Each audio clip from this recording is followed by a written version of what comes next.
Bonjour à tous, c'est Laurent de l'atelier F11 Photo et Formation à Avignon. Aujourd'hui nous sommes avec Marlène qui va nous présenter son exposition photo. Marlène qui est une ancienne stagiaire qu'on a eu la joie d'accueillir en formation photo.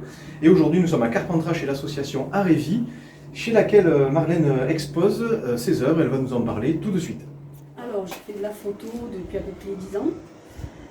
Et là je me spécialise de plus en plus dans le portrait, la photo de rue, tout ce qui ramène de l'humain en fait. La sensibilité, des émotions forcément, joyeuses ou tristes, peu importe.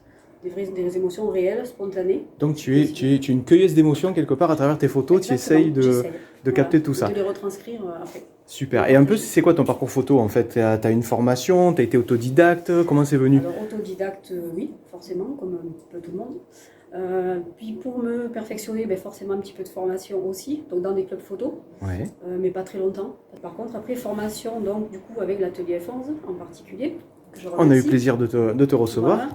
Voilà. Pour la formation en particulier, la formation portrait de studio. Comment ça s'est passé ta formation? Comment tu as ressenti cette formation? Très bien. Humainement parlant, très bien, très bon contact. Et cerner son sujet, savoir ce qu'on recherchait justement à capter.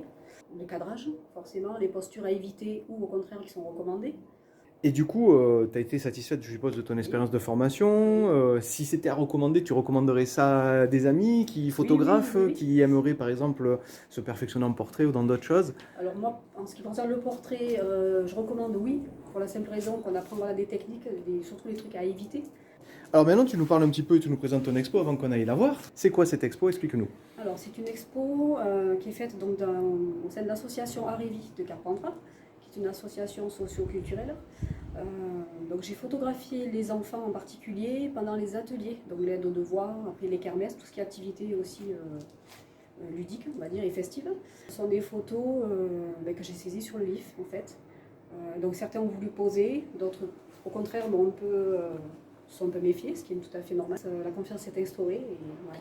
Et en fait, c'est quoi qui t'a guidé dans ce travail pendant tout le temps où tu faisais tes portraits? Qu'est-ce qui t'a vraiment motivé à le faire? Alors moi, ce que j'ai voulu déjà, c'est avoir une approche que j'avais pas forcément facilement.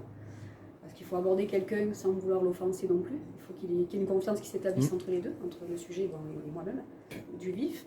Et où ils se sont trouvés beaux, ils se sont reconnus. Donc j'ai le droit à des sourires, malgré qu'une partie soit faite pendant le déconfinement. Et est-ce que tu as eu des influences photographiques particulières au niveau histoire de la photo, art, grand photographe? Tout ce qui est en noir et blanc, surtout. Je suis plutôt axée sur le noir et blanc en fait. D'accord. J'essaye de... Après le hardcore, à la rigueur, et plutôt pour les postures, voilà. D'accord. Les inclinaisons, les regards un peu... Et est-ce qu'il y a un petit truc en particulier que tu as voulu montrer ou faire passer comme information auprès de ton public en exposant ces photos et en montrant ces photos Déjà le côté joyeux de chaque enfant, parce qu'il y a des sourires timides, très polis, très bienveillants. Moi je l'ai été également, donc ça a été un échange très convivial, très simple. Et du coup, est-ce que tu as d'autres projets en cours? Est-ce que tu as des futures expos? J'ai le projet d'un livre, éventuellement sur des gens de mon village, mais c'est pas encore vraiment établi, il faut que je fasse les portraits, il faut que je leur en parle, pour les mettre un peu à l'honneur, parce qu'ils sont toujours là. Donc c'est quoi ton village, rappelle-nous? Beaumont-du-Ventoux. Beaumont-du-Ventoux, donc au pied du Ventoux, voilà, c'est pas très loin de Malaucène pour ceux qui repèrent. 4 km de Malaucène. Voilà. C'est un petit village de 300 habitants.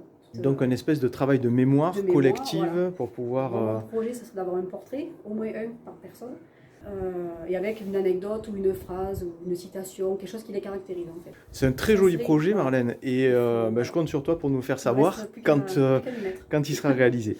Écoute, je te remercie. Maintenant, je propose qu'on aille voir l'expo et qu'on donne quelques images de cette exposition.